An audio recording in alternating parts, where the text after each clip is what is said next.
नमस्कार, नमस्ते बिहार में राहुल ओझा आपके साथ और मैं हूं रुचिका राज आपके साथ। और देखिए, बिहार विधानसभा का शीतकालीन सत्र का समापन हो गया है। 5 दिन तक चले सत्र में हर रोज हंगामा देखने को मिला। हंगामे के बीच विधायी कार्य भी पूरे किए गए। तख्ती और जुबान पर नारे, विधानसभा के गेट पर नारेबाजी, विधान परिषद के बाहर नारेबाजी, सदन के बाहर हंगामा, सदन के भीतर भी हंगामा, हंगामा हंगामा और सिर्फ हंगामा। पिछले 5 दिनों तक हर रोज ऐसी ही तस्वीरें दिखती रहीं। 25 नवंबर को बिहार विधानमंडल के शीतकालीन सत्र की शुरुआत हुई और तब से लेकर सत्र के समापन यानी 29 नवंबर तक हर रोज हंगामा ही होता रहा। रोजगार लोग का रोजगार नहीं मिलेगा तो क्या मिलेगा इस सरकार में? सरकार क्या है, जनता वोट देता है। आरक्षण की सीमा 85% करने, लैंड सर्वे, शराबबंदी, वक्फ बोर्ड और स्मार्ट प्रीपेड मीटर सहित कई मुद्दों पर विपक्ष के विधायकों ने सरकार के खिलाफ हर रोज प्रदर्शन किया। किसानों के बारे में कोई बेहतर कानून नहीं है। हम कह रहे हैं कि 3000 या उससे ज्यादा मिनिमम सपोर्ट प्राइस किसानों को दिया जाए। हंगामे के बीच ही विधायी कार्य भी हुए। 5 महत्वपूर्ण विधेयक पास भी हो गए और आखिरकार 29 नवंबर को शीतकालीन सत्र का समापन हो गया। हालांकि शांतिपूर्ण विरोध प्रदर्शन लोकतंत्र की खूबसूरती है, लेकिन सवाल है कि अगर हंगामा नहीं होता तो क्या जनता से जुड़े मुद्दों पर कुछ और काम हो जाता? क्योंकि सदन की कार्यवाही के दौरान हर 1 मिनट के लिए जनता की गाढ़ी कमाई का पैसा खर्च होता है। न्यूज़ 18 के लिए पटना से अमित कुमार और रवि एस नारायण की रिपोर्ट। बिहार विधानसभा के शीतकालीन सत्र के आखिरी दिन विपक्ष ने स्मार्ट मीटर पर सदन में जमकर हंगामा किया। विपक्ष के विधायकों ने स्मार्ट मीटर हटाने की मांग की। विपक्ष के हंगामे की वजह से सदन की कार्यवाही स्थगित करनी पड़ी। जेडीयू और बीजेपी ने हंगामे को अनुचित करार भी दिया है। कितने मीटरों की सैंपल के तौर पर जांच की गई और उसमें से सही कितने और खराब कितने पाए गए। 29 नवंबर बिहार विधानमंडल के शीतकालीन सत्र का आखिरी दिन बदला, लेकिन विधानसभा के बाहर और अंदर की तस्वीर नहीं बदली। यानी सत्र के समापन के दिन भी विपक्ष ने सदन के भीतर जमकर बवाल काटा। स्मार्ट मीटर के मुद्दे पर विपक्ष के विधायक वेल में पहुंचकर नारेबाजी करने लगे। स्मार्ट मीटर गरीब जनता हो चाहे धनी मनी जनता हो, हर लोगों का जेब खाली करने का ये तरीका है। हंगामा इतना बढ़ गया कि विधानसभा अध्यक्ष को सदन की कार्यवाही स्थगित करनी पड़ी। कल आपने ही चलवाया, कई दिन तक चलवाया है, लेकिन आप चलाना नहीं चाहते हैं तो अब सदन की कार्यवाही 2 बजे दिन तक के लिए स्थगित की जाती है।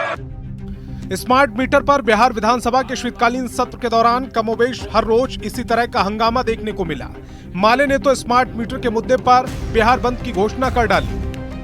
ये इस मुद्दे को लेकर के हम लोग जनता के बीच जाएंगे। स्मार्ट मीटर नहीं चलेगा, बिहार की जनता इसको रिजेक्ट करती है। 18 लाख मीटर में से स्मार्ट मीटर पर विपक्ष के हंगामे को जेडीयू और बीजेपी ने अनुचित करार दिया है। विपक्ष को तो विषय पर बात करनी चाहिए। सरकार ने बिजली की चोरी रोकने और बिजली व्यवस्था को बेहतर करने के लिए बिहार में स्मार्ट मीटर की योजना शुरू की है, लेकिन विपक्ष लगातार कई महीनों से इसे राजनीतिक मुद्दा बनाने में लगा है। न्यूज़ 18 के लिए पटना से अमित कुमार और रवि एस नारायण के साथ ब्यूरो रिपोर्ट। 18 लाख मीटर में से कितने मीटरों की सैंपल के तौर पर जांच की गई।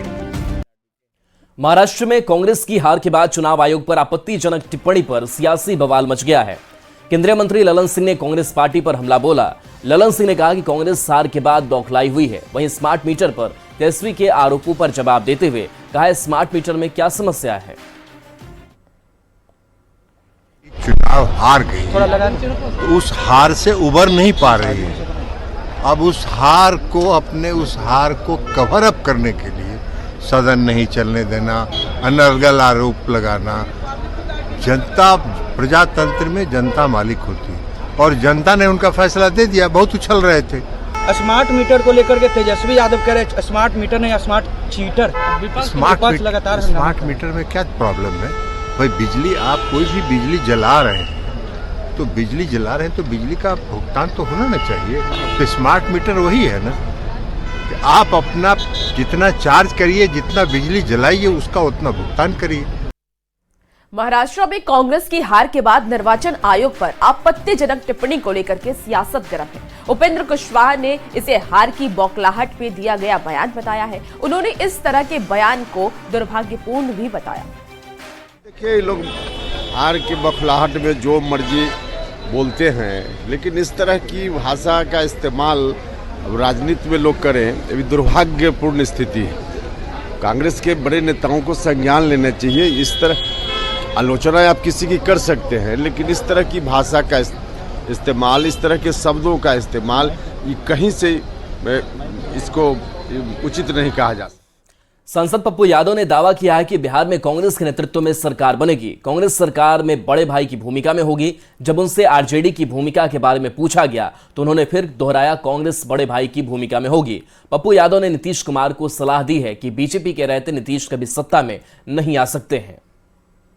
नेतृत्व में सरकार होगी और कांग्रेस हर कीमत पर बड़े भाई की भूमिका निभाएगी। राजद की क्या भूमिका रहेगी? कांग्रेस हर कीमत पर बड़े भाई की भूमिका निभाएगी।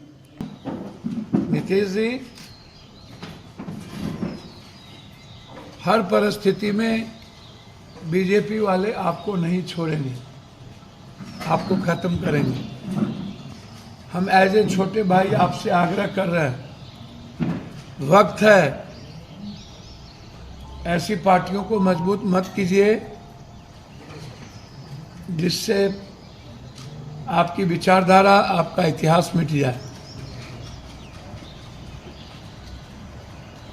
अब की बारी महाराष्ट्र के बाद अब की बारी बिहार की बारी है बीजेपी की, नीतीश जी। दरभंगा के राज मैदान में केंद्रीय वित्त मंत्री निर्मला सीतारमण ने 49,137 लोगों के बीच करीब 1,388 करोड़ रुपए का ऋण बांटा। वित्त मंत्री ने कई स्टॉल का भी निरीक्षण किया और सभी तरह की जानकारी ली। निर्मला सीतारमण ने बैंक द्वारा आयोजित क्रेडिट आउटरीच कार्यक्रम में हिस्सा लिया। निर्मला सीतारमण ने जनसभा को भी संबोधित किया। आपको बता दें कि केंद्रीय वित्त मंत्री ने यह भी कहा है कि देश की अर्थव्यवस्था तेजी से आगे बढ़ रही है। भारत की अर्थव्यवस्था जल्द ही तीसरे नंबर पर पहुंच जाएगी। अर्थव्यवस्था में आने वाले वक्त में महिलाओं का होगा और महिलाएं ही नेतृत्व करेंगी। आपको ये भी जानकारी दे दें कि निर्मला सीतारमण ने सीता माता की जन्म स्थली को खुद से जोड़ते हुए ये कहा कि उनके नाम में सीता और राम दोनों हैं। सीता माता की धरती है। पर्सनली मेरे परिवार के ओर से भी मैं बोल सकती हूँ, राम और सीता मेरे नाम पर ही, मेरे पिताजी के नाम मेरे साथ ही कभी भी रहती है और उससे मैं बहुत ही बल लेती हूँ और मेरा प्रेरणा स्रोत है। अर्थव्यवस्था 5वें स्थान में जहां है, हम तीसरे स्थान में चले जाएगा।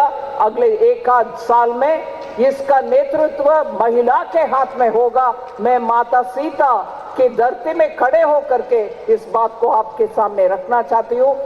11,500 करोड़ रुपया राशि आपने दिया है, इसके लिए मैं मिथिला के तरफ से आपको धन्यवाद देना चाहता हूँ।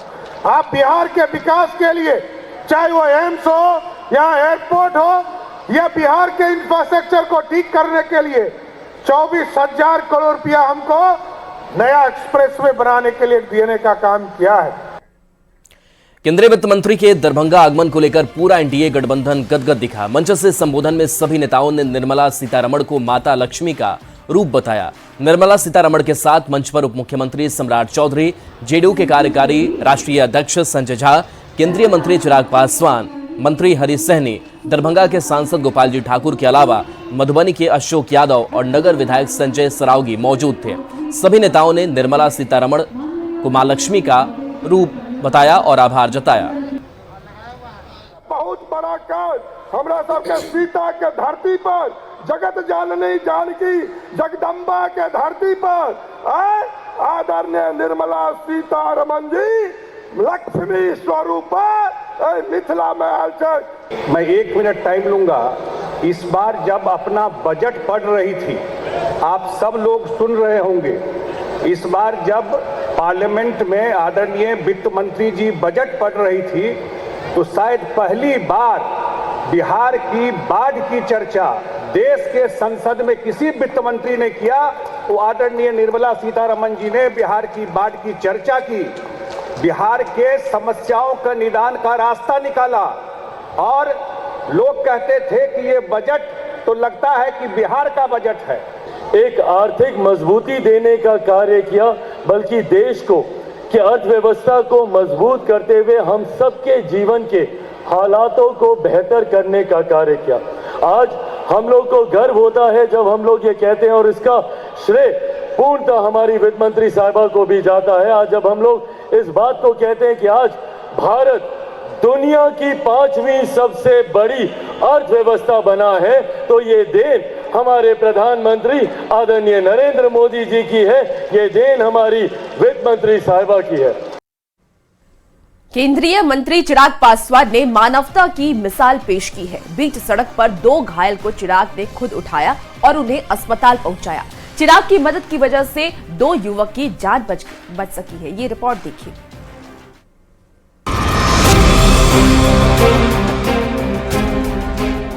केंद्रीय मंत्री चिराग पासवान ने एक बार फिर मानवीयता और इंसानियत की मिसाल पेश की है। चिराग पासवान कितने संवेदनशील इंसान हैं, ये तस्वीर बयां कर रही है। बीच सड़क पर पड़े 2 जख्मी युवक को खुद चिराग पासवान उठा रहे हैं।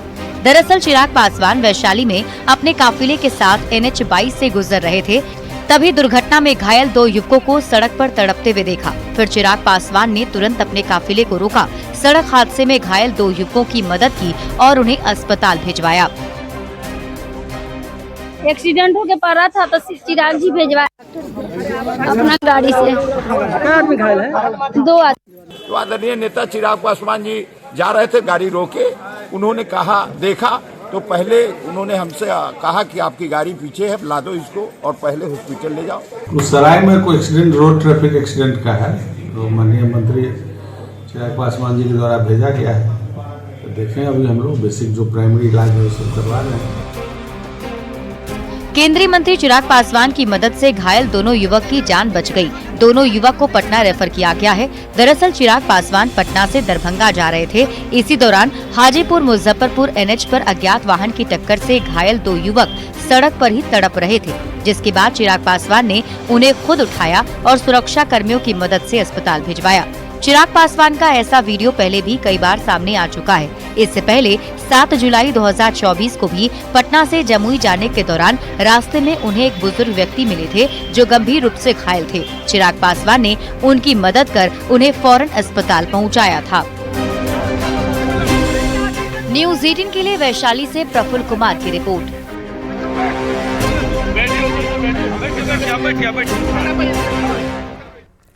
बिहार की खराब स्वास्थ्य व्यवस्था को लेकर CAG की रिपोर्ट में खुलासा हुआ है। बिहार में डॉक्टर से लेकर पारा मेडिकल स्टाफ के आधे पद खाली हैं। जरूरी दवाइयां नहीं मिल रही थी। यही नहीं, स्वास्थ्य विभाग 21,743 करोड़ रुपए खर्च ही नहीं कर पाया।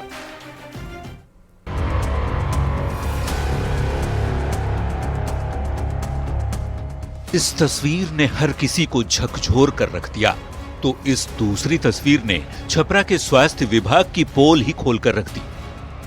बच्चा बंद करे वाला है। हाँ, तो ऑपरेशन में से काहे उठा दे लखलो? वो थी लोग करत लो, ड्राइवर खलासी ऑपरेशन करता लो। ये तस्वीरें स्वास्थ्य व्यवस्था पर CAG की रिपोर्ट की तस्दीक कर रही है। CAG की रिपोर्ट में बिहार की खराब स्वास्थ्य व्यवस्था को लेकर बड़ा खुलासा हुआ है। विधानमंडल के दोनों सदनों में रिपोर्ट पेश होने के बाद पता चला है कि बिहार में डॉक्टर से लेकर पैरा मेडिकल स्टाफ के आधे पद खाली हैं। कहीं OT तो कहीं वेंटिलेटर नदारद है। यही नहीं, जरूरी दवा भी नहीं मिल पा रही। CAG की रिपोर्ट में खुलासा ये हुआ कि स्वास्थ्य विभाग 21,743 करोड़ रुपए भी खर्च नहीं कर पाया। बिहार की आबादी 13 करोड़ है। आबादी के अनुपात में कुल 1,24,919 डॉक्टरों की जरूरत है, लेकिन रिपोर्ट के मुताबिक साल 2022 तक 58,144 डॉक्टर ही उपलब्ध थे। CAG की रिपोर्ट ने बिहार की स्वास्थ्य व्यवस्था पर गंभीर सवाल खड़ा कर दिया है। साथ ही इस रिपोर्ट के सामने आने के बाद विपक्ष को भी सरकार पर निशाना साधने का मौका मिल गया है। न्यूज़ 18 के लिए पटना से रजनीश कुमार के साथ ब्यूरो रिपोर्ट। झारखंड के चाईबासा से एक ऐसी तस्वीर आई है जिसे झारखंड में विकास विकास चिल्लाने वाले सियासतदानों के दावों की पोल खोल दी है। 21वीं सदी के 24वें साल में आज भी लोग एम्बुलेंस और फ्लाईओवर के लिए तरस रहे हो। वहां विकास विकास का शोर सिर्फ जुमला लगता है। ये रिपोर्ट देखिए।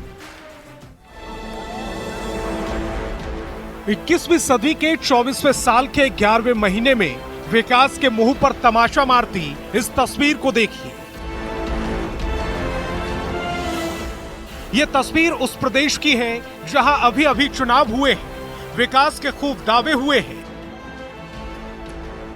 जहां पीएम से लेकर तमाम राज्यों के सीएम, गृह मंत्री से लेकर रक्षा मंत्री, स्वास्थ्य मंत्री और न जाने कितने ही दिग्गजों ने चुनावी ताल ठोकी। उस राज्य में स्ट्रेचर पर पड़े विकास को निहार लीजिए।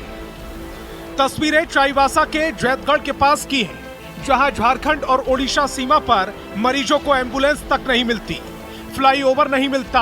बीमार को अगर अस्पताल पहुंचना है तो स्ट्रेचर पर लेटाइए, कंधे पर उठाइए और ठीक ऐसे ही मालगाड़ी के नीचे से रास्ता बनाइए और फिर अस्पताल पहुंच जाइए।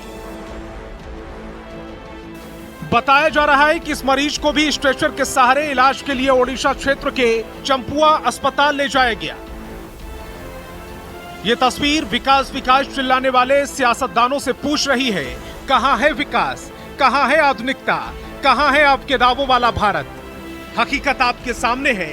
झारखंड के सीमावर्ती इलाकों का यही सच है, यही मुकद्दर है। चाईबासा से न्यूज़ 18 संवाददाता रूपेश कुमार की रिपोर्ट।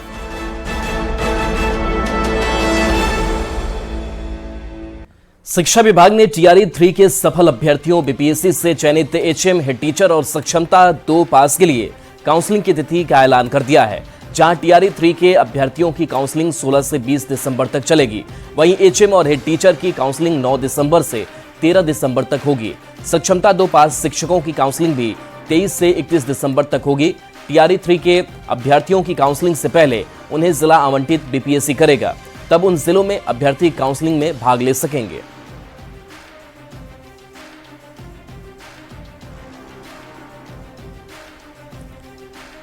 लखीसराय में राज्य स्तरीय युवा उत्सव का आयोजन होगा। बिहार के कला संस्कृति मंत्री और डिप्टी सीएम विजय कुमार सिन्हा ने ये कहा है कि 30 नवंबर से कार्यक्रम शुरू होने जा रहा है, जो 2 दिसंबर तक चलेगा। राज्य के सभी जिलों के लगभग 13 विद्या के प्रतिभाशाली कलाकार अपने अपने कला का प्रदर्शन करेंगे। यह महोत्सव राज्य के रचनाशील युवाओं को अपनी प्रतिभा को प्रदर्शित करने का एक मंच उपलब्ध कराता है। इस बार भी 3 दिन के इस महोत्सव में राज्य के युवाओं का समागम लखीसराय में होने जा रहा है।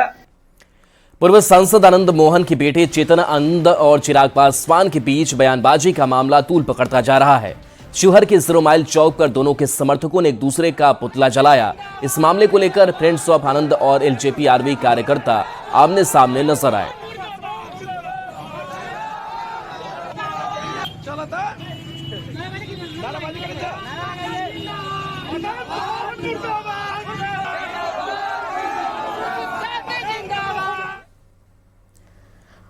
और अब खबरों में आगे बढ़ेंगे। बड़का गांव से खबर है, जहां बड़का गांव से कांग्रेस की विधायक रही अंबा प्रसाद को विधानसभा चुनाव में हार का सामना करना पड़ा। हालांकि अंबा इस हार से हैरान नहीं हुई। उन्होंने खुद खुलासा किया है कि वो पहले से जानती थी कि चुनाव हार रही है। वोटों की गिनती से पहले अंबा की किसने दी हार की खबर, ये रिपोर्ट के जरिए देखिए।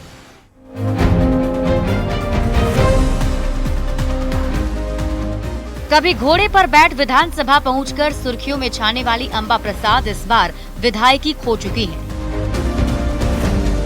बड़कागांव विधानसभा में बीजेपी के रोशन चौधरी के सामने अंबा प्रसाद अपने परिवार का वो किला नहीं बचा पाई, जहां 1.5 दशक से इनके और इनके माता पिता का कब्जा था।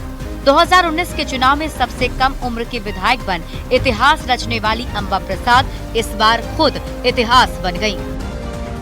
एड़ी चोटी लगाए हुए थे कि किसी भी हाल में अंबा प्रसाद को हराना है। किसी का गाड़ी निकाल दे रहे थे कि मतलब तुमको सबको आश्वासन दिया था कि अम्बा प्रसाद को यहाँ से हराओगे तो तुम्हारे नौकरी लगा देंगे, ये लगा देंगे। पिछले चुनाव में अम्बा ने अपने प्रतिद्वंदी को 30,000 से अधिक मतों से हराया था। समय का पहिया 24 के चुनाव में ऐसा घुमा कि लगभग उतने ही वोटों से अम्बा को इस बार हार का मुंह देखना पड़ा। हालांकि किस्मत की मतपेटी खुलने से पहले ही अम्बा को हार का अंदाजा हो गया था। अम्बा का शक तब और गहरा गया जब वे महाकाल के शरण में पहुंची थी। जैसे हम पूजा कर रहे थे तो हम आंख बंद करें तो उसी समय मेरे सामने एक चित्र आ गया कि हम चुनाव हार गए हैं। वहीं पे मुझे ये दिख गया था। झारखंड के पूर्व मंत्री योगेंद्र साव और पूर्व विधायक निर्मला देवी की बेटी अम्बा प्रसाद काफी रसूखदार परिवार से आती हैं। राजनीति में आने से पहले दिल्ली में IAS की तैयारी करने वाली अम्बा कांग्रेस की राष्ट्रीय सचिव भी हैं। लगभग 200 चुनावी सभा करने वाले हेमंत सोरेन और कल्पना सोरेन ने भी अम्बा प्रसाद के लिए प्रचार किया था। पर दुर्भाग्य ऐसा कि झारखंड में इंडिया गठबंधन की बम्पर जीत के बावजूद तकदीर ने अम्बा का साथ नहीं दिया। कोई भी नहीं सोच रहा था कि बड़कागांव विधानसभा सीट हम लोग लूज करने वाले हैं। आप लोग का भी आकलन हो या किसी का भी आकलन। अम्बा का विश्वास है कि सियासत में शह और मात का खेल चलता रहता है। हालांकि हार का ठिकरा उन्होंने अपनों पर ही फोड़ा है। अब अम्बा के साथ किसने विश्वासघात किया ये तो अम्बा ही जानती है। रांची संवाददाता गौरव झा के साथ ब्यूरो रिपोर्ट न्यूज़ 18। और चलिए एक छोटे से ब्रेक का वक्त है, जल्द वापस आते हैं।